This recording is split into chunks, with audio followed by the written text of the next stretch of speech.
Bertard's not gonna be with us, is he? No. Okay. Welcome to the Public Works Committee meeting. Wednesday, August 20th, year 2025. There's Mr. Bertard. Parkdale Room, City Hall, 199 Queen Street, Charlottetown, Prince Edward Island. Order of business. Item 1, call to order. Item 2, declarations of conflicts of interest. No. Item 3, approval of agenda. Moved. Motion carried. Item 4, adoption of minutes. Moved. Item 5, business arising from the previous minutes. Mr. Chair, page 5. Maybe coming in there, one of the reports, just on package C for the paving. There's an update. And secondly, I was asking about this is a couple of times, page 5 again, number 7. Request for the department to look into signalization options at St. Peter's Road and Allen Street, so if there's anything forthcoming on that. Similar to what we did down at Houston, Pownell, and Spring Park Road. They're varied signalization, so just wanted to find Well, out. we're gonna be discussing that in item B. Just wanted to make sure. So, the package C. Yeah. The paving, where are we at with that? Yeah, thank you, Chair. So we do have some funding left over from our $3 million capital budget from street resurfacing package A and B. That package A, I think, is over 90% complete. Package B is over 50% complete. So, you know, after we've kind of crunched the numbers and seen how things come in, we think we have some money left over. We know we have some money left over. Where Riley and I were underway of trying to figure out which streets we can put in for package C to use up the remainder of those funds. It is a little bit trickier right now because with it being later in the season, obviously with our water and sewer department not being able to do work on certain streets, we're trying to pick some streets that don't have a lot of infrastructure. We don't want streets that have, you know, sidewalk or curb, because what we usually do is go in and fix those areas before we pave them. And we wanna make sure that, you know, we're not holding up the contractors when we put out package C, so trying to pick a list of streets that were, you know, next to be done on our list, but also won't be impacted by any other infrastructure work that we have to do. So we're hoping to have a list of streets up for posting probably next week or so. Am I correct, Riley? I'm not sure if Riley has anything else to add there, but yeah, we should see something very soon. So the strike is impacting. What's that? I said the strike is impacting work that needs to be done as far as water and sewer, amenities and infrastructure. With some of the streets that should be paved but can't be paved because that work has to be done prior. But potentially, it's still even if there wasn't, we would still try to look at doing streets that didn't have infrastructure. Like I said, even sidewalk and curb and our catch basin crews, we have to try to make sure that they're able to go in and do the work before we pave it anyway. So it's just another element is the water and sewer infrastructure as well. So just trying to keep all of that under consideration when we pick the streets. But yeah, the list we have right now, that's still, you know, tentative. We've been sharing it with, you know, internally, trying to look at other departments and see how certain streets may impact them. Again, same thing, you won't see any streets in school zones for package C because school will be back when those are being paved. So just trying to be, you know, mindful of the streets that we pick that still hit the criteria of, you know, worst first and needing to be done, but also don't impact us. in any other ways. So, Mr. Chair, just the clarification on the package A, B, and potentially C, they're all just resurfacing packages, correct? Correct. The rehabilitation, or the other term you use, where you're digging up and getting into sewer, water, box culverts, all those types of things, that's not part of A, B, and C. Though those are not items in there. So theoretically, those lists should not be impacting water and sewer, A, B, and C. Do you run into that on the street surfacing? It's not, so what we usually do is when we put out A, B, and C, we're not doing any capital work on the projects there, but if a street does have sidewalks or curbs, or, we see a catch basin that, maybe is needing to be done soon, potentially, we go in and we clean those up, or we like to do the sidewalk work there, so knowing that the street is gonna be resurfaced, we try to, bring the rest of the infrastructure up to standard before we surface it, so that, in next year, if we have to go in and replace a couple sidewalk stones, we would be cutting into the street again, and we don't wanna do that. It's gonna be a brand new street, so we go in and we make sure we hit all of those. It's more so operational maintenance issues. So do you foresee what's left on package A, B, and potentially a new package C? Do you see that having any impact on other water and sewer facilities? So far, no. We have a couple streets that we've shared these lists with every department already, and So they weigh in on they it? already, for most of them, they already went in and did work. So it's, up until now, there hasn't been too many issues.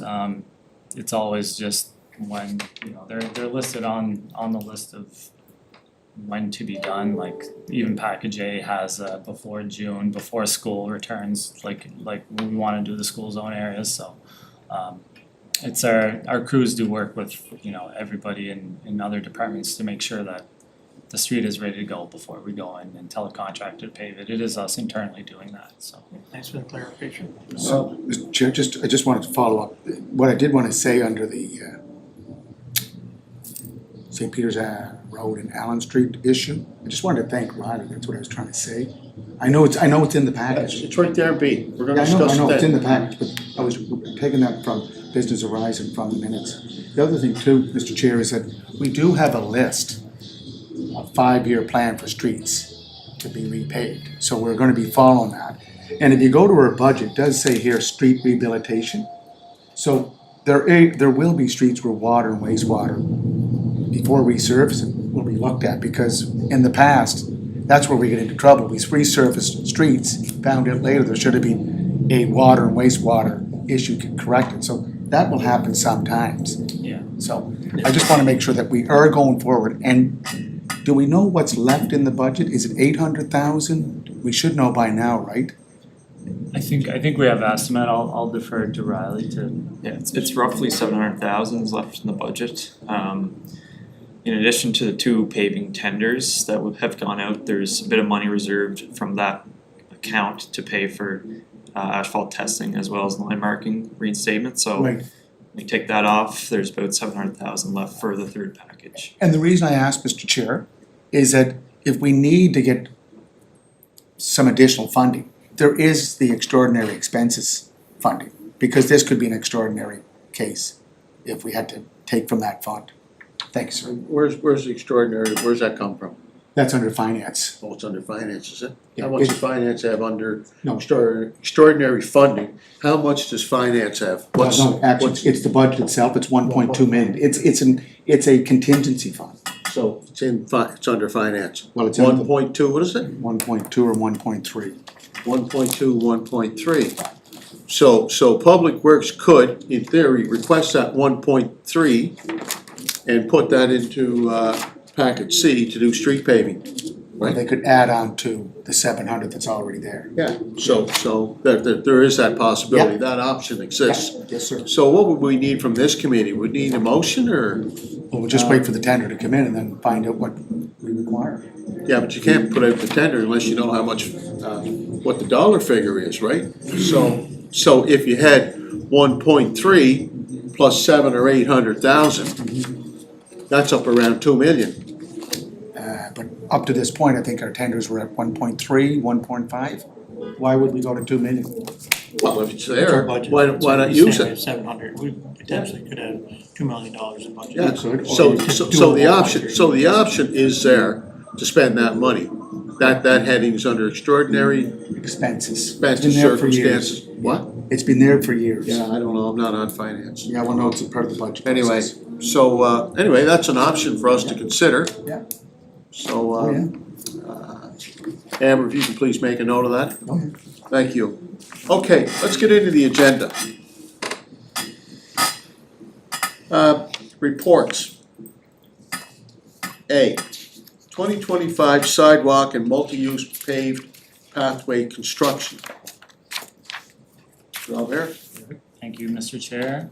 So in July 2025, Public Works Department issued a tender for sidewalk construction and multi-use pathway, titled 2025 sidewalks. It closed on August 12th.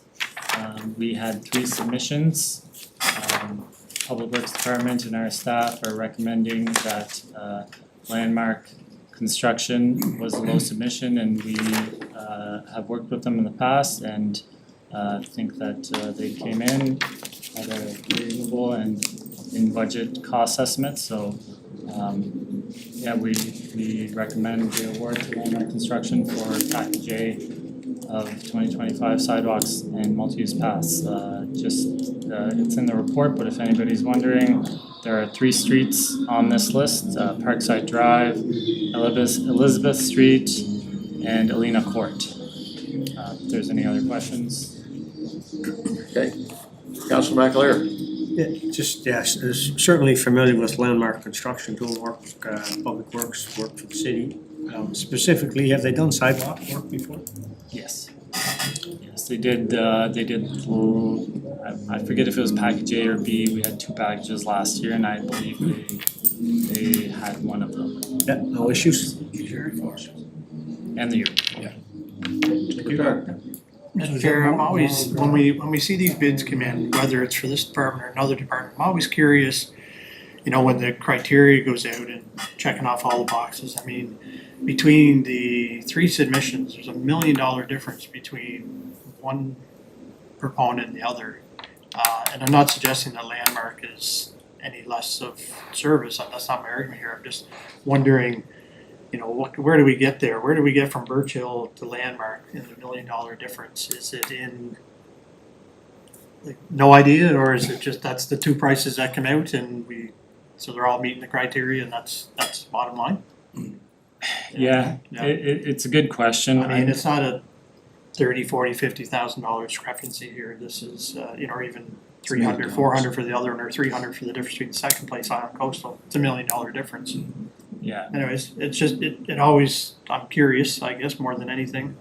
But does it speak to our process and what we have there? Like, is there something missing from that Birch Hill perspective and saying, where did you come in $1 million higher than everybody else? No, It's just, you know, maybe you don't have the answer to that in the sense of, Well, I Chair, know the if I- CAO is trying to weigh in on it. well, I think it's just the industry, like, there's a lot of demands on the industry and they're given high prices. If they build, there's no other bidders or the city chooses it, then they're gonna take it, right? It's kinda, It's a vendor's there's market. lots of work out there for them, so they're, And that's my logical assumption here, but I'm just wondering, make sure that everything within what we did here is fair across the board, and I know it is, and it seems to always be, just piques my curiosity here, it's $1 million difference anyways. It's not up for debate or discussion, I just want to make a point that I find that interesting. Okay, thank you, Chair.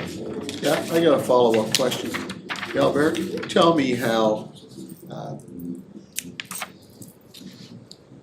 when you look at the submissions, so Landmark comes in, $1,398,000. And Birch Hill, as was pointed out here just a moment ago, is quite a bit higher. We're going with the lowest tender. What other criteria do you use in terms of, is there a rating system? Like, do you look at do you look at, you know, is there a litmus test, is there a prerequisite when you're doing a rating system? And if you're doing a rating system, who's involved with the rating system? Thank you, Chair. It's a good question. So for this, the construction tender, there isn't a rating system besides making sure that, so to take it a step back, we go out and the rating system that we use is for the RFP for the engineering services. So CBCL did the design of these sidewalks for us and put together the tender package, and that tender package is pretty significant. It also includes drawings and specifications for each street and each sidewalk that you know, when we do award the project to a construction company that, you know, we enter a contract with them, that they have to meet all of these specifications, build the concrete sidewalk, the multi-use pathway to the standard set out. So we hold them to that, and that is determined by our engineering consultant. When we go out to tender, they're filling out a bid sheet and signing off that they will adhere to all of these specifications. We don't necessarily do, you know, a review of each company based on it. We kind of know that, having worked with them all in the past, and if they've done work with us, and most of them have always, all of them in my experience have held up to the standards and specifications and drawings that have been outlined for them. So the only real criteria that we're saying for this one is they've done it in the past. We anticipate that they'll do it in the future. There is timelines and schedules and everything that will be So as long as they meet the specifications yes. that's outlined in the tender package. So they meet that criteria, and that's overseen by CBCL. So will CBCL, do they, when is their work completed, do they continue on with, you know, are they on site when the work is being done, or is their work complete now? Their work is mostly complete. There's always times, you know, where, you know, when going out in the field with what was designed, if there's a slight modification to something, or, you know, we always find in the city that when you're digging, depending on where you're going, you always run into something that you may find that we do consult with them again. But as far as inspection services and making sure that the work is being done, Public Works does that internally. We do, we have inspectors out there that go out and make sure they're following the rules. We do have concrete testing in place that we use as well. So we do that. So the assessment and evaluation is ongoing by the department. Okay, Councilor McAleer. Yeah, and this is just more from my understanding, Mr. Chair, or through to maybe Albert, is so am I right in understanding, like in this case, for this tender for sidewalks, CCBL were picked to so they would, for instance, go to these sites, do the work, and then from there draw up the tender package, and then it's from that information and that data that they have that they're able then to, these tenders come in and everybody's, is that basically what happens? Yeah, it's a great question. Yeah, and that's where we kind of use, you know, they go out, they do the surveying, they do the drawings, they work with us internally, you know, we have, 50% design drawings. They come in, our department looks at them, we share them with other departments as we see fit, if there's water and sewer infrastructure, trees, anything like that, we work with the city. That's kind of Public Works' role. We mark up drawings, send them back, work with CBCL. When everything's said and done, they're putting together, that tender package, that bid sheet. That is what gets, it's so that, any contractor, anybody that's bidding on the project is kind of bidding on the same thing. This many meters of sidewalk, this many catch basins that will be installed, this much curb, sod. They have a line item of things, so then we can go in and say, okay, based on all of this information, they're gonna meet the specs, they're gonna meet the drawings. We end up going with the But wholesale. do they also kind of recommend? Out of the three, in this case, the three, obviously it was pretty easy, I guess, to pick Landmark in this case, assuming everything is equal in terms of the thing, but do they go that far in terms of making a recommendation? No, we That's at your level? yeah, we haven't gone back to them for something like this when it is depending on, you know, you'll see this but in another package when it's Yeah. a slightly different project where we do go for recommendation if it falls outside of the scope of maybe what Yep. our internal staff can Hurts all. look at, yes. For something like this, where we usually have similar bidders doing similar work, and it is, you know, as complicated as sidewalks, multi-use paths can be.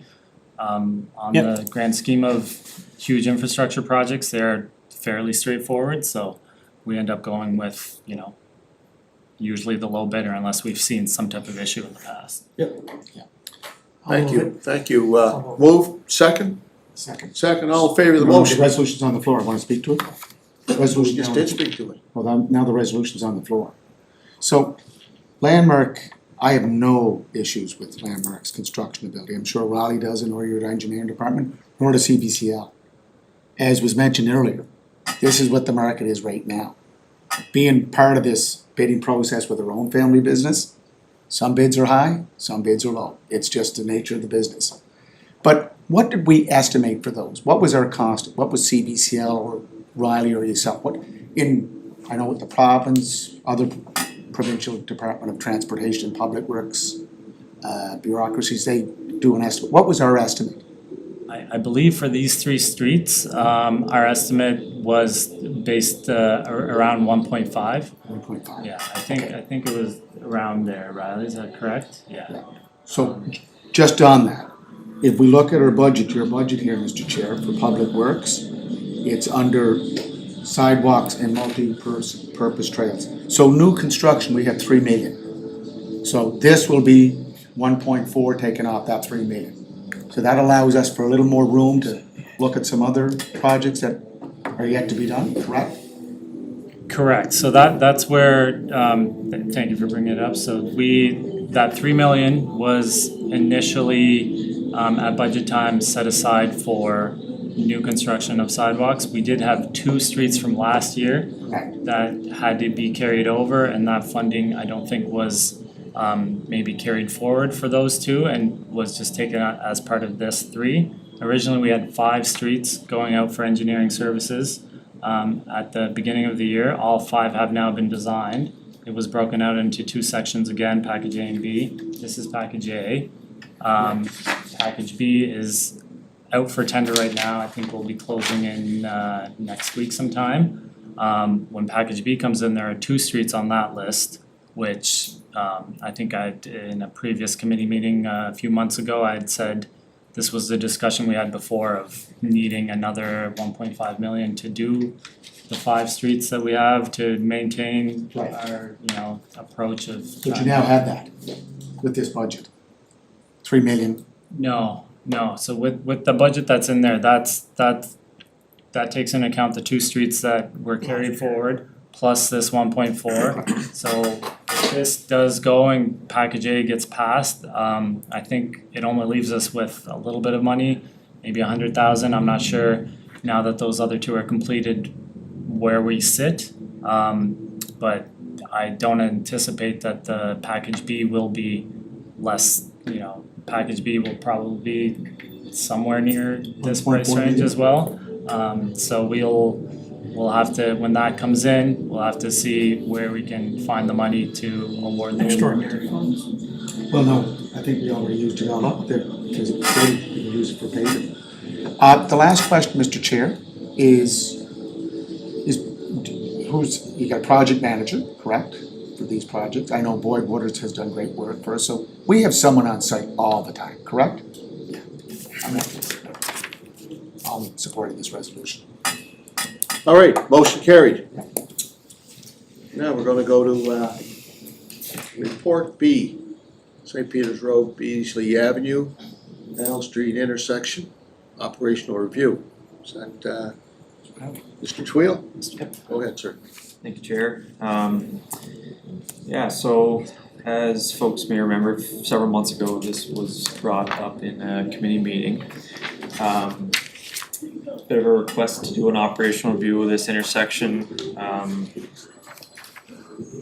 As a result, I guess, of some congestion that's been experienced at certain times, particularly in the summer, and particularly for the eastbound direction, which would be Allen Street, heading towards Beasley.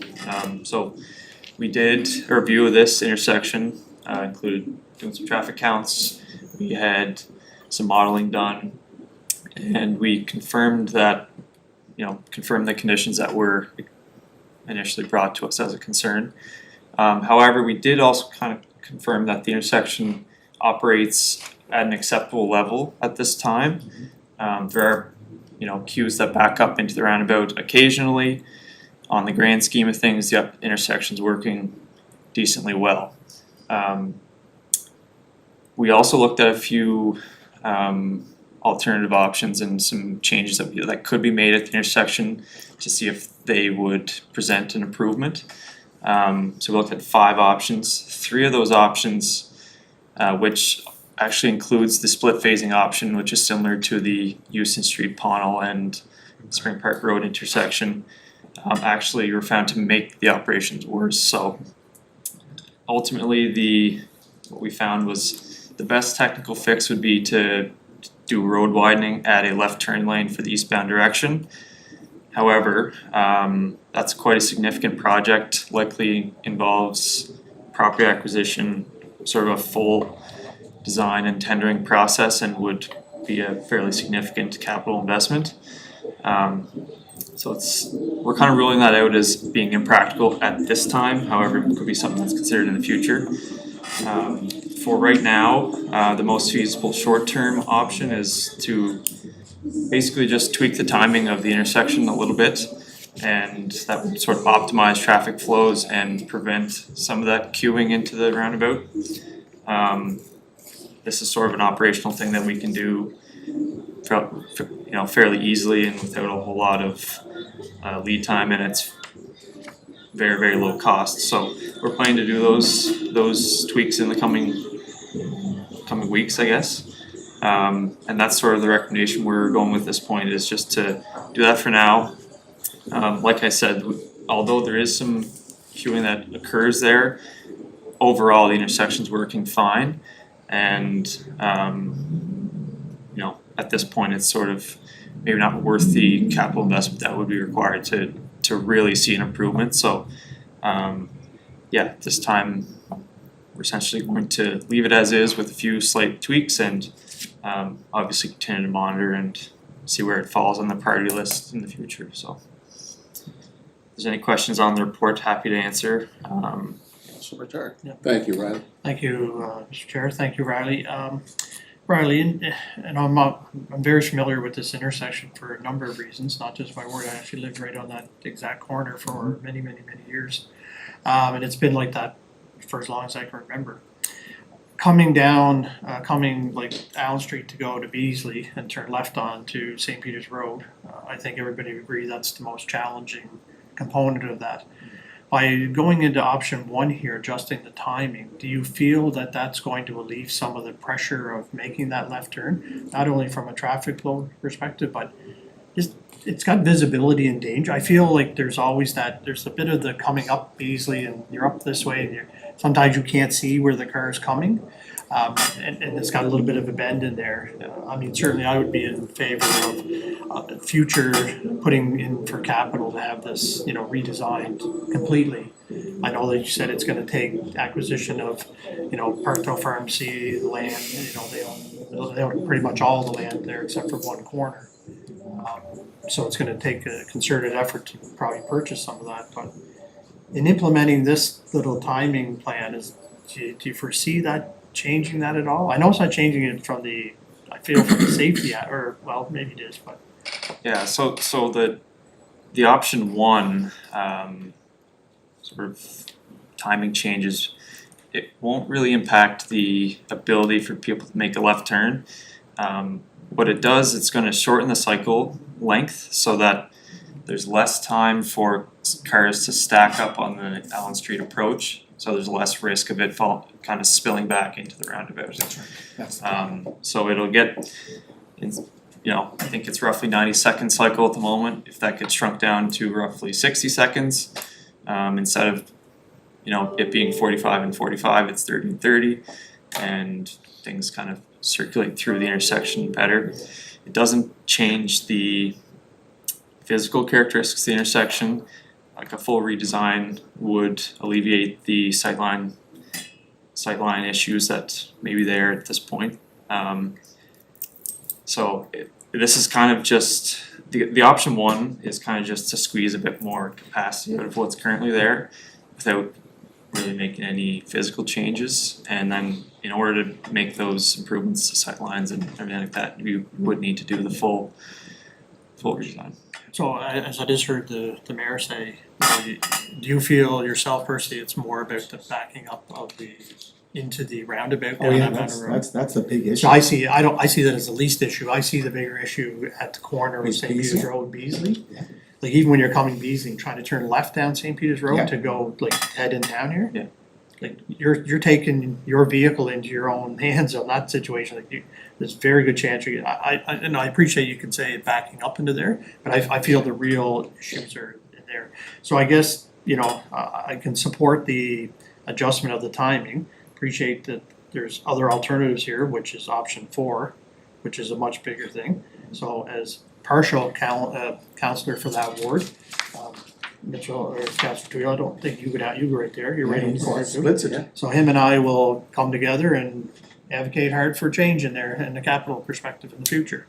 Yeah. Cause we can't sit and do that here now, but Well, something we need to look at. when you talk about a capital expenditure of that magnitude, if money wasn't the issue, right? How much of an enhancement improvement would that be for traffic flow coupled with the fact of pedestrian safety? So maybe I can just speak a little bit on this, just based on Riley's thorough investigation of this and just some of the numbers that we see here, like option 1 of what we're gonna do, is saying would reduce, only be reduced by about 2 seconds, so it'd be optimized, traffic wouldn't be flowing into the roundabout. Option 4, right now with what we see in the traffic counts we have there, and we're always looking at, potential, analyzing collisions that have happened. Charlottetown's a unique area where some of these intersections that have been here for such a long time, sometimes people and everyone that lives there kind of know how to avoid them, know where to go and what to do, so I don't think we've seen a lot of impact in that sense. Option 4, and if money wasn't an issue, is saying, building all of this, this option would reduce overall delay by about 5 to 10 seconds on average. So this is where, we look at this, depending on how council wants to perceive, and at budget time, listing this project with other ones that may have more significant impact. Depending on, we would have to go in and do a full, design or, the kind of a concept plan and get some guidance and get some consultation from others and get an engineering firm to kind of see what things look like here, to see what the overall capital expenditure would be, and then stack that with, do we wanna spend that much money to get an extra 5 to 10 seconds of queue length, and how that would improve safety and everything else? It's a tricky question, it's, spending that money there, if we had unlimited funds, we could do work everywhere, there's a long list of projects, but. Sorry, Councilor Matart, well, when you think about Allen Street, I've said it before, I'll say it again, Allen Street is I would suggest probably one of the 3rd busiest streets in the city of Charlottetown because of that east-west connector. I mean, all that traffic, all from the old city to Parkdale, events at the Civic Center, the races, people going to the hospital, Queen Elizabeth Hospital, People use that to go to Morel. They take that route to go to Stratford. So, that's a busy road, through the city of Charlottetown, and a lot of truck traffic. There's a lot of commercial, there's a lot of industrial.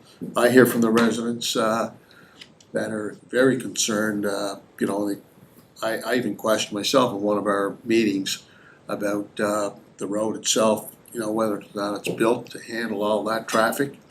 The paving crew was there not too long ago, our paving crew, and they tried to do some work, but you still hear the banging and clanging.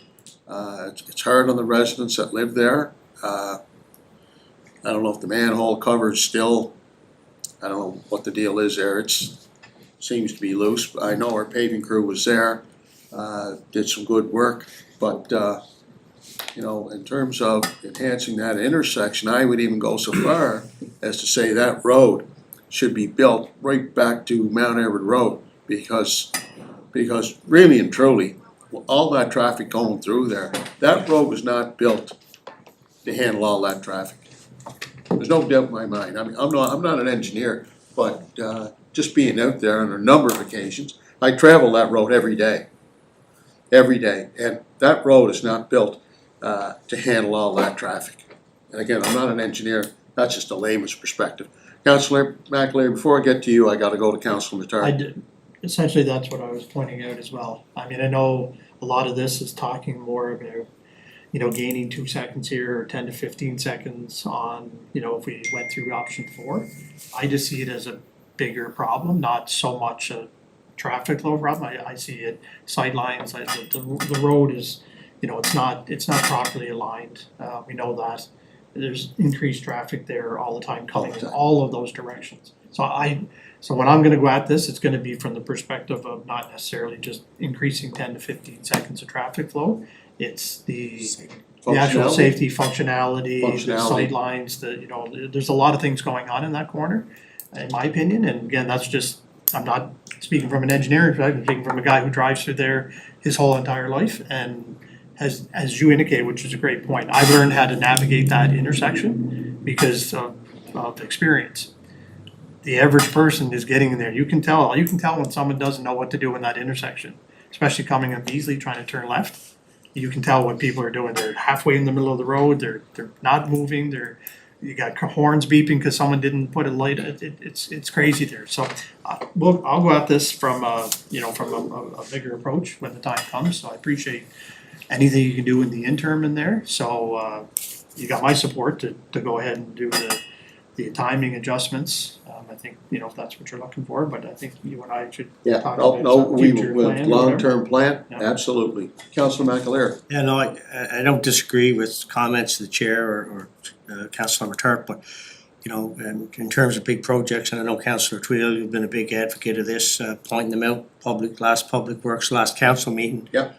Prioritizing, we've got North River Road, we've got Mount Everett Road, we've got University Avenue, Spencer Drive Extension, like there's lots of, and so I think we can't lose sight of that when we talk about capital projects and acquiring property and advancing things, so just a comment. No, I think your point's well taken. I agree. To my mind, North River Road, #1 priority. It's #1 priority. And I'm glad you brought that up, because I did send an email off to Public Works here in the last week. The traffic is back right up into Capitol Drive. Vehicle traffic trying to make a left-hand turn, right-hand turn. We've got traffic trying to make a left-hand turn to go into Esso.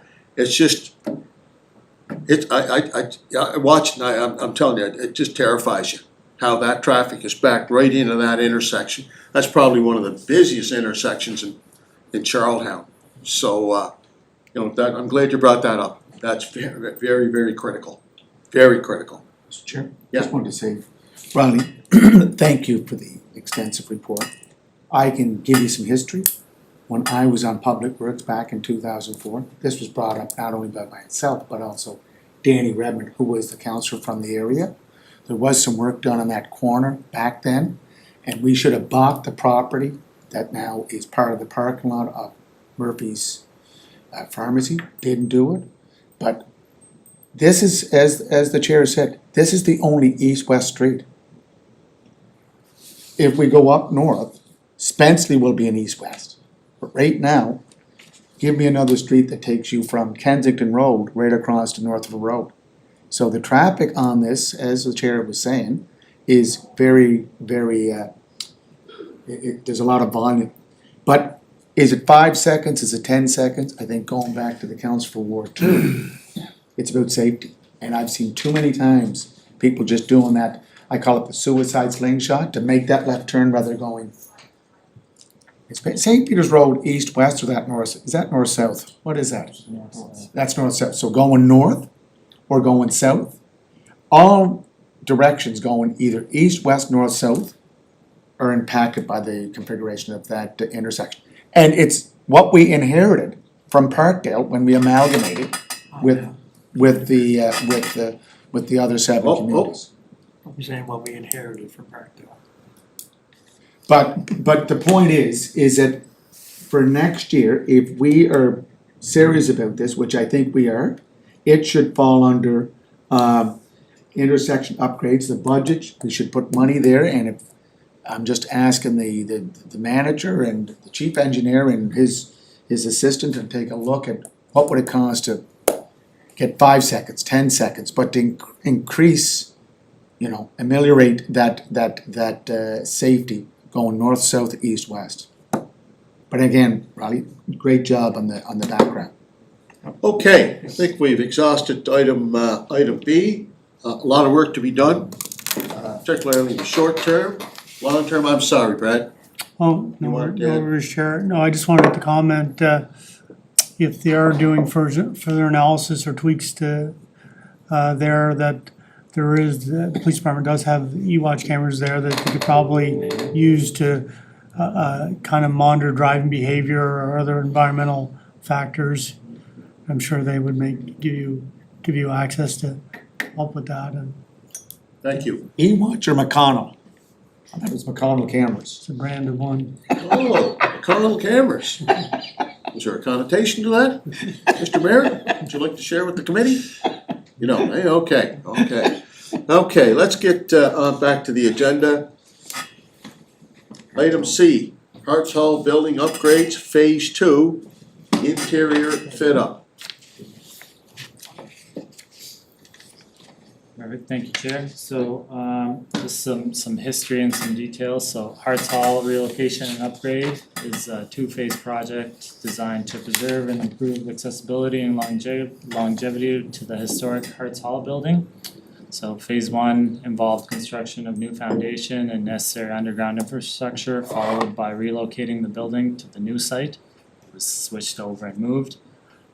Phase 2, which is what we will be discussing today, involves both interior and exterior renovations, including new siding, windows, doors with accessible operators, eaves, troughs, gutters, an accessible ramp, and then interior upgrades, including a finished basement, heat pumps, and new accessible elevator. So request for tender was posted on June 30th, 2025 and closed on July 24th, 2025. We had 2 submissions as outlined below. One of the submissions was disqualified. The other submission by WM&M came in at $988,000, 464. And given their history of successful projects with the city, we're confident that they can do the work. They were the contractor on phase 1 of the job as well. So it is staff's recommendation that this project be awarded to WM&M. We also have, for your consideration, we do have a letter of recommendation from our consulting engineer that did phase 1 and phase 2 of the design and tender documents for this project. That's attached. They also recommend that we award to WM&M. The financial implications of this project, so budget was allocated at $500,000. As you can see, it does come in a little bit over $4 $485,000 overpriced, so we would be looking to move some fundings from the municipal buildings pool to award this project. We also don't anticipate that some of this money will be carried over into next year's budget, as there is some items, like for example, the elevator that's part of this tender document that what we've seen in the past, lead times with some of that procurement does take a little bit of time, so it will most likely end up getting pushed into next year's budget and carried forward as well. But yeah, if there's any other questions or comments, I'll do my best to answer. Sure. Yeah. Forgive me if my information is not accurate. I just wanna kind of get myself back to the start of this. I think it was right around the time coming into council. I do recall a budget for the relocation of this, which I think then was relocated onto a new foundation. I do recall maybe last year, more money being added to it. Like, I think that might have been around $1 million at the start, if I recall, and then I remember another 800,000 or something, and now here. So my question is, where is this project and how, like, I feel like it was a bit of a move to relocate it and put it on new foundation. And I feel like we're millions of dollars into what we're doing now. Am I wrong? Am I wrong in saying that? I don't think so, I'm just- I know, Again, I don't have all the facts in front of me, but I'm just trying to piece together what I Well, feel I mean, this particular project. you know, when you look at the total cost, you know, phase one, phase two, maybe phase three. Would the city have been better off building a brand new building? If Well, I don't know. Like I said, that's I what I'm don't trying to know get to. either. I feel like, I'm not sure, you know, it's being moved you know, back what from the road. original intentions were. But I mean, you know, just talking with some of the residents, it's a pretty big expenditure, and how far do you go with, trying to revitalize an older building, and if you look at the square footage versus what a new building could have, offered, I don't know, it's a philosophical question, I guess. But your point's well taken, because, you know, these are big expenditures on this building. Yeah, thank you, Chair, through the Councilor Retired. I can provide a little bit of history, again, maybe I wasn't around last year, the end of the year, when some of those budget transfers happened. I know when we originally went out for this, or I'd started looking into this, it was originally anticipated of just not being a phased approach, and then looking at the time of year and how we would, you know, use the money that was allocated in that year, it was decided to be split so that we would move the building and then, you know, do the interior renos and everything as part of phase two. Part of phase one also came from when the province did go in and realign and put the roundabouts in and everything at St. Peter's Road. The building, as it stood at that time, ended up being very close to the sidewalk, and there was, you know, we had to board up the windows and everything, and it was getting snow plowed onto it and potential damage, so we had moved it. I believe the budget transfer was probably in anticipation of going out for phase two, and then that was kind of put on hold, and we went out at this time to do it. I will just remind everyone, it is a heritage building, so some of the increased costs do come with, you know, the extra, you know, care and considerations that have to happen with, you know, relocating a building like this and doing work to a building like this. But yeah, And the only reason I brought that up, sorry, Chair, was that, and again, if I'm wrong, then I'll stand to be corrected, was I thought the original intent was to move the building back as a result of the realignment of the road. And that was my recollection of the primary thing. And it's kind of ballooned into full-blown restoration work now. Like, and I think a comment by one of our colleagues also was, I thought we were just doing this, where is this thing going, Yeah. where does this end at this Like- thing, and how, and who's driving? Yeah, Who's driving all yeah, of who's- this change? Who's carrying the mail in this one?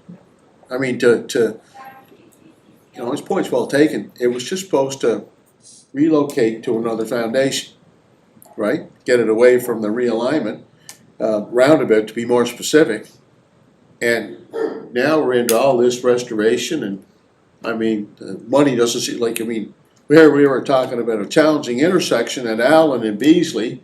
And money, well, you know, is a concern there, but, on this particular project, money doesn't seem to be a concern. It's like, you know, hey, phase one, phase two, could be into phase three. The other question is, when some of the properties that were affected due to these roundabouts that were being constructed by the province went in and helped these property owners because, you know, the roundabouts are initiated and paid for by the provincial government. So if that's the case, has the government been asked to come to the table to help offset the cost of the relocation of this building, plus all the other attributes that we're pouring into this facility? So I see our CAO taking some notes. I think that's something that has to be looked at, if they can help, you know, individual homeowners and property owners with the assistance of their properties, whether it's cosmetic or whether it's structural or whatever the case may be. You know, we found ourselves in this precarious situation because the province constructed these roundabouts. And if that's the case, then we should be going to the province saying, look, we've had to spend X amount of dollars with respect to this relocation. So therefore, they should be coming to the table and helping offset the costs of this major expenditure. Councilor McAleer? Just to Councilor Turt's point, and I guess Chair Twill, in anticipation of, you know, this ultimately going up to council and the discussion and some of our colleagues having the same sort of thing, like, you know, how did this start and, you know, where are we? Would it be, I would think it'd be great if we can have, I guess, what the all-in number around this looks like, so Yeah. there's And no, then this can be brought up again. there's no Yeah. mystery about Yeah. going back and saying, well, here we are. I can anticipate the question coming and It's gonna come, sure. what's it look like, I guess, from when it started, relocation? It started with a number and then I guess where we are here, we're about to decide on a $900 and some thousand whatever upgrade, so. So, just to follow up Councilor Mayor's point, McAleer's point, so as far as completion of phase two, what is the total cost thus far? What? So Chair, in the report, the committee history provides that phase one was awarded at $485,000. $1,500,000. Okay, so $1.5 million. So I guess the question I have is, again, you know, the evolution of this whole thing, and I'll go back to Councillor Petard. I thought it was just, you know, we're just constructing a new foundation and moving it over, and now it's, no, it's 2.3 million possibly. yeah, so I don't know if that was the original intention. Maybe senior management has a much better more specific perspective than members of the committee at the elected level, but it's a pretty big expenditure. Yeah. Wouldn't you agree, Richard? Yes, but I mean, it's been the design since the beginning. The original tender that was issued, the response came in, it was $1 million. At the time, it was decided that was too much to spend in that fiscal year. So the project was broken up into two phases, phase one, and now we have phase two before you. So phase one completed last year, and now phase two So is the here. original intention was to spend this amount of money, even though you broke it into 2 years. That was the original intention? No, we don't know how much a project is gonna cost until somebody responds to the tender. So we put the design out, and as we discussed earlier, you don't know what the tender price is gonna be until it comes back. So now the decision is for council. This is what we have available to complete phase two at this time. Okay, what was the original strategy, Richard? To move and renovate the building. What was renovate? Yeah. And to spend, okay, so do the red flags not come on? They did, and that's why we broke it into phases. We completed So- phase so- one last so- year. You knew back then it was gonna be an expenditure of this magnitude? pardon me, Chair, we do not know what something will cost until it is tendered and we are told. We had our estimates and the response came in above what our estimate was, and at that time, the decision was made to break it into 2 phases to make it more palatable. Is this close to the estimates? No, it's more than what we had estimated, but again, That's our even worse. estimates It's even worse. are there and So, just seems to be, I'm not trying to be critical, but I mean, money doesn't seem to be an option in this project. But other projects, like, geez, you know, you gotta be careful here, you know? I think a couple things are predictable, Chair. The one thing is that everything gets more expensive each year, so the longer things are delayed, you can predict the costs are gonna be higher. But also, you know, and I think this relates to a lot of things, whether it's a sidewalk or anything.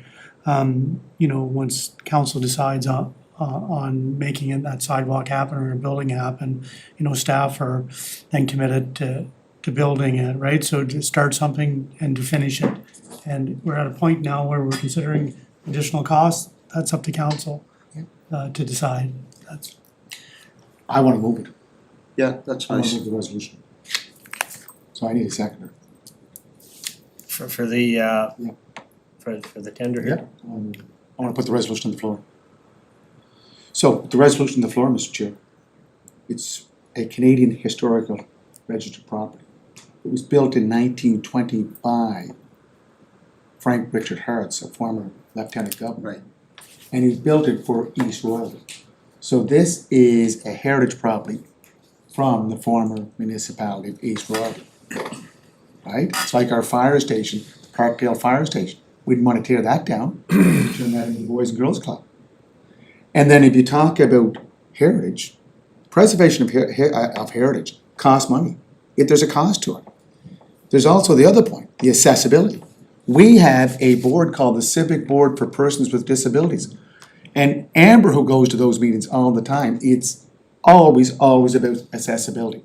So we have to put an elevator in here, right? Like we did for Hillsborough Hall. What's the cost of the elevator? The elevator, 300? 200,000 on this budget, plus On the 988. of the 988, Yeah. correct. That's, So, you know, I think that's all well and good, but if we're gonna spend that kind of expenditure, then I think we should have had an opportunity to look at options. I mean. what would the options be, Well, Mr. Chair? maybe we would have been better off building a brand new building. But We it's would a have got, no, hold but it, it's a let me heritage finish. resource. I know it's a heritage resource, Yeah. but sometimes you can take it too far, right? We've had that same problem when we had the debate on the slate roof for that building for the water and sewer department out of Malpeck Road. Mm-hmm. We had the same discussion. So how far do you go? And there's an expectation from the taxpayers to say, well, hold it, you know? We got more important priorities, or we got other priorities. So obviously, this wasn't illustrated from the outset that we're gonna be embarking upon an expenditure of this magnitude. And if I understand Mr. McEwen, he says, we really didn't know at the time, right? That it was gonna cost this much. And to go back to what Councilor Matart said, the original intention was just to move one foundation to another, and then we're into all these other But who was amenities. using the building prior? The Adventure Group, correct? Yeah, they were the tenant, so So who's gonna be the new tenant of this building? the Adventure Group, because the Adventure Group is still an entity, it still operates. They're using the Faith Bible Church, the upper floor of Mr. it. Chair, I guess the point that I was trying to make was, we're not debating the historical aspect of it. We're not debating Accessibility. accessibility. Yeah, that's. I think, and again, just going back to my limited experience when this was, because it was before my time, was the initial intent was to address the issue from the perspective of moving it away from the roadway. And, you know, having put it on a new foundation. That building could have sat there for another 5 years until we prioritized what else to do. It has seemed to have, in my understanding, or what I visualize here, is it has evolved into a continuation of other phases. And we're getting pretty heavy on the price tag here. We're at $2.5 or $6, $7 million. And I just heard there's a possible phase 3. So it's. No, it's 1.3. It's 900 plus the 400. And this started only 3 years ago. It started with the new council. Right at the very start, Yeah. is what I'm saying. I'm sure there was discussions about this long before this came about right when I started. So anyways, my point is that I think it's gonna raise some concerns around other council members who are gonna also say, where are we going with this project? And the cost associated with it and the priority of that. That's all, I'm just going back to what I said, whether we're in, it seems like we're in deep now, so I'm not sure we're coming out of this, to finish it. Or to stop it at this point. But you said you spent 1.5 on it already, you're asking for another million. No. 900? It's only 500. What was the original, Richard? 400? 485,000. 900. Must have, The 900 that's in the resolution. this is what's Yeah. getting there. Yeah, so it's- Yeah, maybe I can just try to clarify a few points. So yeah, that is the first one, and I can get final cost, but yeah, the first part was 485,000 for phase one. This next one is 988, so total cost is anticipated to be around 1.5. So, like Richard stated, the original intent, I'm not sure, I wasn't part of the discussions on what would be done. The province, I do believe, I will have to check on how much they helped contribute to the cost of relocating it. I think that they were involved and they did contribute somehow, probably more so to phase one because that just included the relocation. Something like this is hard to, predict or determine a true cost estimate, especially for, our engineering team and our limited resources and expertise in, a heritage building that is getting moved. So whatever the original budget was to just move the building, I think once we engaged with Coles and the engineering consultant to have a look at the building and see, what would it entail to move it and what the cost estimate would be. At that time, we also looked at, a good efficient way to do things is this building is there, it hasn't had a lot of, renovations and upkeep like all our buildings need. It does need some of those, like originally it was using, an oil tank and it had a separate addition built on and different things that weren't working super efficiently, so part of, what we're doing when we move it is a good time to retrofit it, do the upgrades, that's gonna be the best time and the best, bang for your buck that you get for So all of just, that work. So I think as that happened and as the design and the conditions of the current building and when you move it and what should be done, with upgrading the windows and doors and everything, that was decided that it's the best time to do it and we're gonna do it all at once and the building's being moved, the people that are looking after moving it are gonna do the same thing, so that's. so Mr. Chair, what might have confused me, and I'll just point out, you did ask the question, how much have we spent on this project so far? And everybody chimed in and said it's in the document, 1.5 million we spent so far. That was the comment. Then I took that and added another million you're asking for here to get to where I got to 2.5. So you clearly asked what was spent to date, and it was said 1.5 Correct. is what was said. I know that's not what happened, but that's what was said. That 1.5 was spent. So then I said, now you're asking for another 900. So hence where I'm getting my comments around, we're at $2.5 million. So I will correct that. Now it's 400 plus 9, so that's 13 or 1.3. 5, close to 5, 5, 9, 500 whatever, we're first at time around, $1.5 yeah. million. That is much different than 2.5. So I will retract that based on that clarification. But the reason I went there was because of the question was asked what was spent to date, and it was 1.5.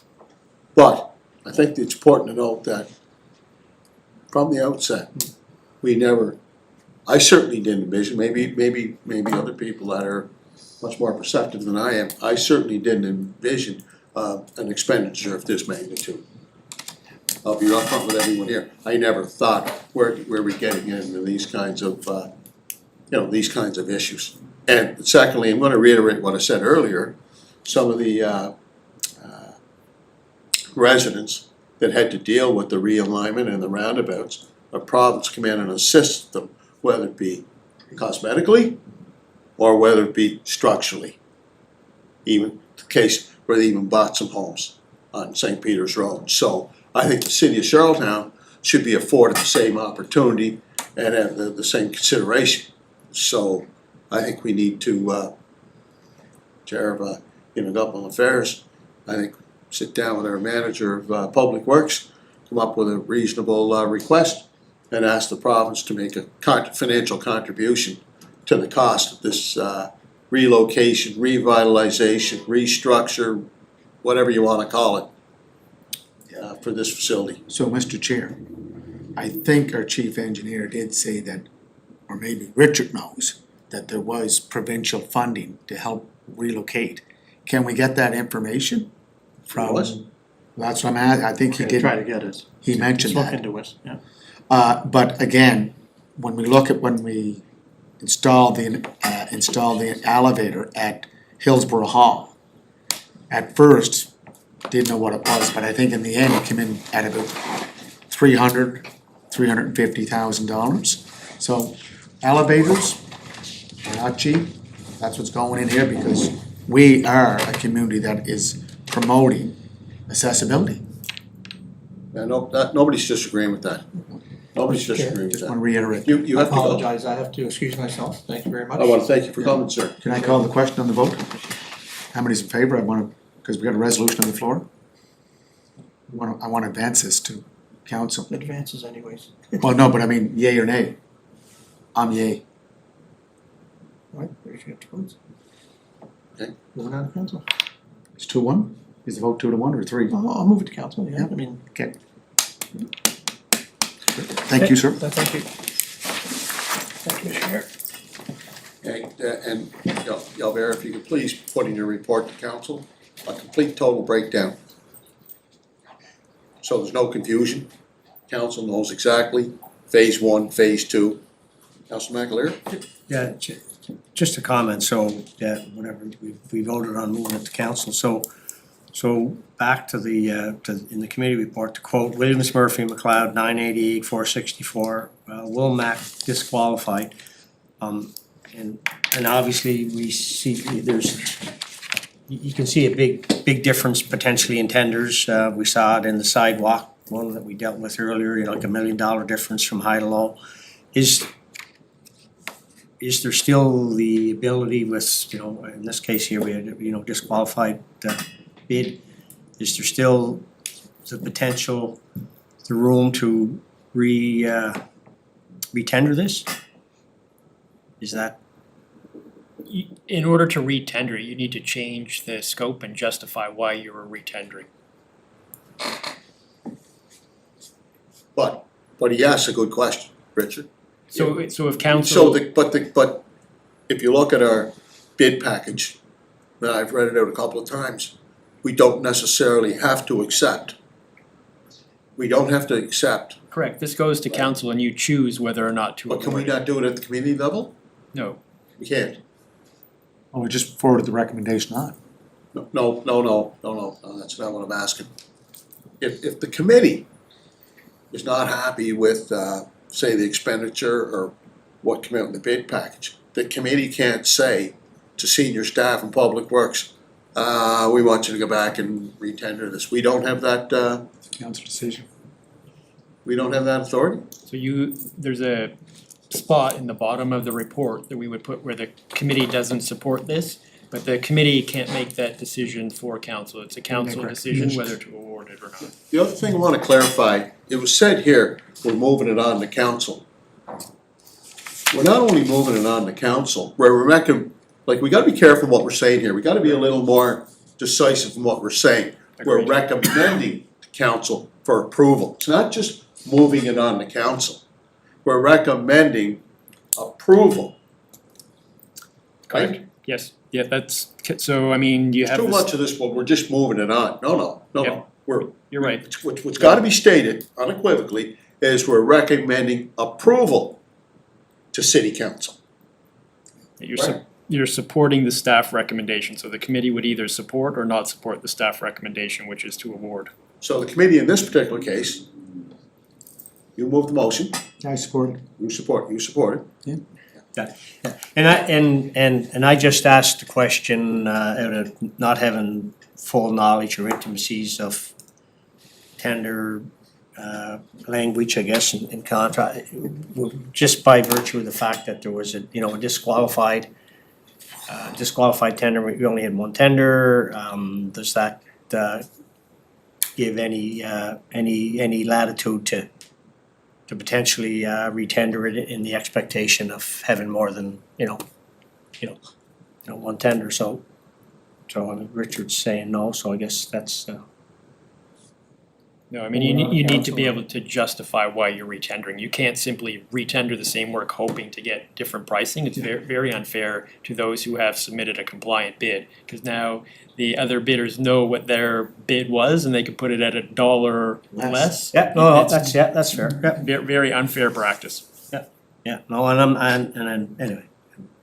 I don't think that's what he was suggesting. I'm just No, he- letting you know that that's I think- why you can't simply retender. You No, need to just change the scope. maybe looking at the total cost of the expenditure, phase one, phase two, and then council will ultimately have to make the decision whether accept or reject the recommendation for the committee. Yeah, I'm good, fine, thank you. Okay. We have item D, department updates. So, any questions there? Got a question there, Mr. Chair. Fire away. Go to page 17, are you on there? Page what? 17. I don't know how this evolved to where it's going now, but upgrade to the Sherwood Rec Hall. So we're going for engineering studies. Yeah. And that's coming in on the 22nd. Is that going through Riley? So Riley, are we looking at a plan for the whole site? Yeah. The rink, the bowling green, or the lawn bowling, and any other space around there? If I may. Yeah, so the RFP that's currently posted is to hire a architecture or engineering or a combination Engineering, architecture. firm to carry out a comprehensive plan for the whole area. That includes the Sherwood lawn bowling property, Sherwood Rec Hall, Cody Banks Arena, and the property on Maple Avenue that the city owns as well. Yeah. And that is going to look at the entire area, see how a future site could best make use of that space. And in addition, it's going to have a building condition assessment done of Cody Banks Arena, which is sort of a joint venture with Parks and Rec. So we're doing an assessment? Like a structural assessment of the? Yep. I didn't know we were going to that scope. That was always the original intent, Richard? Like, I thought we were just looking at the hall. No, That's what it started out, because the council from the area, Robert Duran, has been asking to upgrade the hall. He's been very, very consistent on that, last council and this council. He's Yes. been asking, and now we've turned it into and again, right, It's- this is all professional. This is not personal. Sometimes people take it as, you're attacking me. This is just a professional conversation. The hall is it dates back to the 70s. So does the rink. So, I will say the hall is not excluded from this plan at all. It's No, I know. absolutely a key Oh, part of it. I know. It's just that we're adding other areas of scope to the work as well. But if we look at a new rink, like we did with the Simmons, we incorporated a community room. We could incorporate a community facility within the rink, a new rink also. But guys, that's down the road. Like we spent $36 million on this facility. You think it's gonna be any cheaper with today's prices and the cost of inflation continuing to grow, especially with the trade issues? I know the councillor has been asking for this, and Mr. Chair, you've been in discussions with him, and I've been in discussions with him. I think this just puts this whole renovation or what we wanna do with this hall Well- back 5 years. Well, but the thing is that we're gonna have to replace Cody Banks Arena, right? We're getting to that point. We're not that far away. We're gonna replace Cody Banks Arena, so I think the logic is, in terms of going to this tender, to bring in the professionals to have a look and public consultation, go out and talk to the user groups, go out and talk to the community, to say, okay, what would you like to see with a facility that could be constructed on this footprint? And the community component would be constructed in the new facility, something similar to what we did at on North River Road. So North River Road, Simmons, the new Simmons is the benchmark, is the standard. And we use that as an example as to what possibly could be built on Maple Avenue. So I don't think anyone here has forgot the community component, and I think, not sure, but I think Councillor Duran understands that Okay. the community component will be built in to the brand new facility. It's gone over extremely well at the new Simmons, that community room. I drive by, it's well utilized, and it's much more contemporary than what we had there. So I personally, I like that proactive approach. I think what you see on North River Road, and you try to emulate that on Maple Avenue, I think it's gonna be well received by the community. So, Mr. Chair, when we put the money in the budget, Albert, I don't think you were here during the budget process, 500,000. 500,000 was to build or renovate Sherwood Hall, that's what it was. Then it got into another standing committee, let's look at doing a bigger plan. And I know Councillor Twill was sitting around the table in the last council when we talked about building the new Simmons to add that second rink, which is, it is very capable of doing it because that's how we built it. The council from the area said, no, we get 10 years out of this, we can get, this is still a good facility and it remains as a community facility. But I'm just, again, I've been always looking at a standalone recreation facility that is used by the Parkdale Sherwood Lions Club. They are using, as if you go up to the Malcolm Dira, when we built that back in early 2000, the East Royalty Lions Club are members of that facility and take care of it and take responsibility for it. I just hope that, Mr. Chair, you better speak to the council from the area that the vision has changed. Well, I don't The vision- think it's really changed. Yes, it has. No, we're like, Sure, can I just ask a question? yeah, And just for clarification, so the work is to look at the parcel of land and the entities that's available. And assess the feasibility of a renovation or a build of the rec center, but also look at the implications of that for future land use of a new rink and things, not to hold up or just create a new rink. Is that the case, or?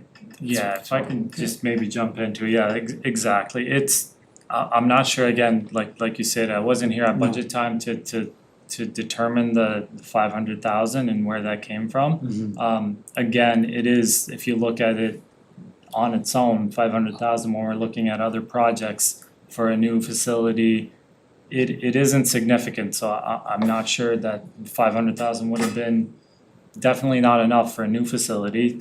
That So- was put in the budget. I mean, it depends on the size and scope, again, can't Which are- speak to that, there think- isn't any, we would have to go out to engineering services, so our department was looking at Sherwood Rec Hall.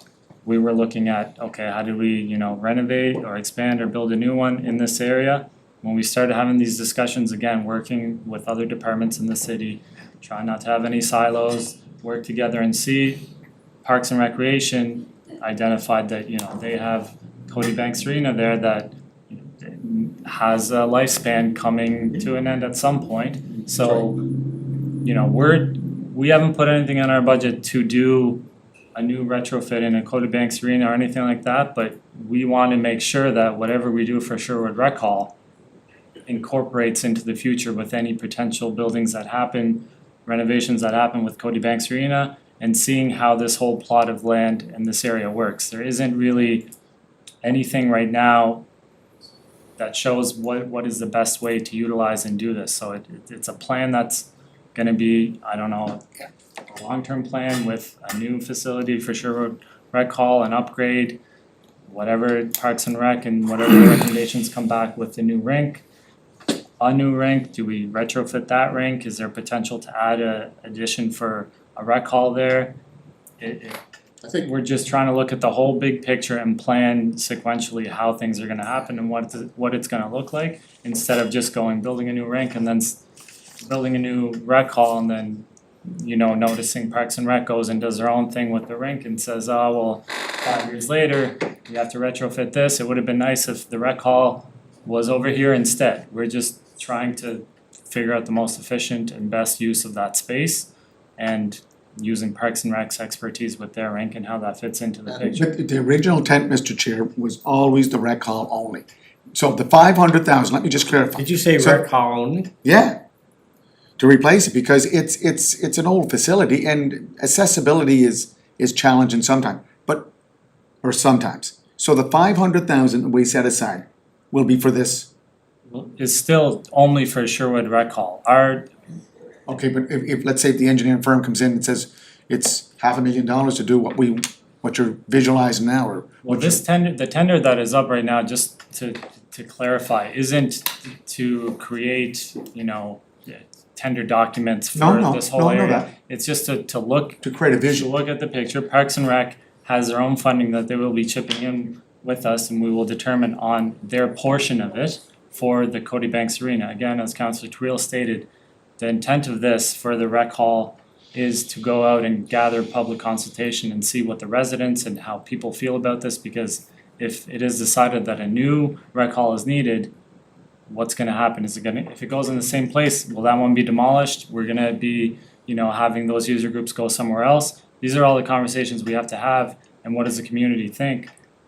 And then, the funding for whatever happens at Cody Banks will be coming from Parks and Rec or a later time. This is still Sherwood Rec Hall. We are still, Public Works focus is on Sherwood Rec Hall and what that looks like.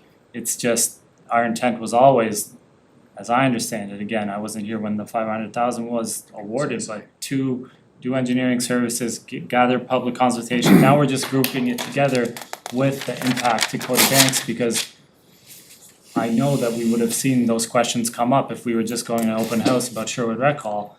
Residents in the community would be asking, well, what are you guys doing with Cody Banks? And then, Yeah. well, the city is a city. Exactly. This is why we're bringing both departments together, to have a look at it all as a whole. The council from the area, Bob Duran, has been shouting from the rooftop, we need to replace Sherwood Rec Hall. That's he's the guy that goes door to door every election. Not the That's rink. Just the But I Sherwood Rec think, Hall. That was his, but I think that's how it ended But I up. think that Bob would be very supportive of looking at the big picture for that particular site. Brand new facility, replace Cody Banks, and having a community component, like what we did in North River Road. I believe the council in the area would be strongly in favor of that. To emulate what we did in North, look at the success of that facility and how it's well received. It started back in 2013, you guys started talking about it. Who's you guys? When you were on council, the first Who's report was who's you by, guys? you were chair of Parks and Recreation. Yeah, yeah. And Jeremy Pierce came forward with a report to replace it, and it took us 12 years later to get it finally opened. Like, these projects take time, because not only do you have to find the money, you have to find the support from other levels of government. It takes time. And my fear is that we're pushing back this whole replacement of a Sherwood Rec Hall for another, how many number of years? But maybe you're right, maybe the council from the area agrees with your vision. It's not just my vision, so I think, just to clarify, right? The tender went out illustrating 4 options, right? To look at the big picture and to see what the possibilities are. There's no surprise here, no secret that Cody Banks is coming to an end, right? That facility's coming to an end. So I believe, with the replacement of Cody Banks, again, you don't have to go any further than what we did on North River Road. I keep pointing to that, and to my mind, that's what the expectation would be in the community. I mean, that has worked well on North River Road. Why wouldn't that same concept or something similar work on Maple Avenue? for the community of Sherwood. But if you're between Simmons, wouldn't that replace Cody Banks and then you're talking about a rec hall for? No. Add the second rink. No. Rink. Oh, I see what you're driving at. Build a rink, build a second No, rink no, there. he said that. That's what I'm asking, yeah. No, John, no. I mean, yeah, there could possibility build another rink there, but was always To the replace, intentions. Cody Banks and then you're talking about a rec hall. I don't think so.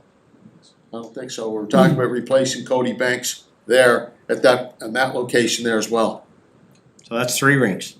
Well, yeah, Chair, I think we're going in circles here, but I think the scope of the work is not to impede the progress on renovation or building Rec hall. rec hall. Okay. It's just to find out how that fits into the bigger long-term vision of that area. And to make sure that if it was a new build or whatever, that such things like the parking lot, complemented all the other buildings and all the things like that. Because we acquired an adjacent property there. We have to see how that fits in. So I think we can alleviate the council's concern that we're not trying to impede progress or wait for designs or funding for a new rink. no, We're just trying to forward think that, okay, when we do this, are we doing something that's complementing future needs? exactly. But John, just to go back to what you raised, the intention is always to build a brand new facility there at Maple Avenue, a new rink. Chair, I'm gonna bring in Paul Johnson, is that okay? Pardon me? Gonna bring in Paul Johnson? Absolutely, bring the gentleman in. So we're gonna say he's a jolly good fellow? Huh? Or he's the jolly good. Come on in, Paul. Come on in, Paul. Well, folks, as Chair of the Public Works Committee, I Is the want chair to, available, Paul? Is the chair up by the mayor available? like to congratulate Paul Johnson on a tremendous career, 30-plus years. I want to personally thank you, Paul, for your dedication, your diligence, your determination, always pitching in, always there to help, whether it be major projects, small projects, everything in between. You've been very consistent, very professional, and the city of Charlottetown owes you, sir, a great deal of gratitude. Let's give this man a nice round of applause. And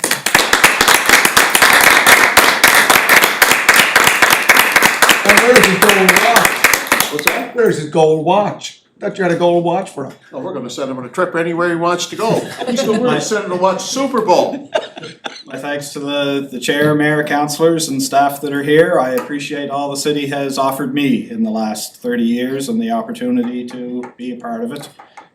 Great staff in the past, great staff currently. Our citizens, we've got our problems. Generally, we're saying they're great problems to have. Nothing's perfect on this side of the grass, so we do have a great city, and it's been a grand opportunity and privilege to be part of it. Thank you. As you always say, Mr. Chair, great things happen here because of our staff. Yeah. What about the cake? That's Cake? Okay, move for adjournment, Moved. second. Thank you for the meeting.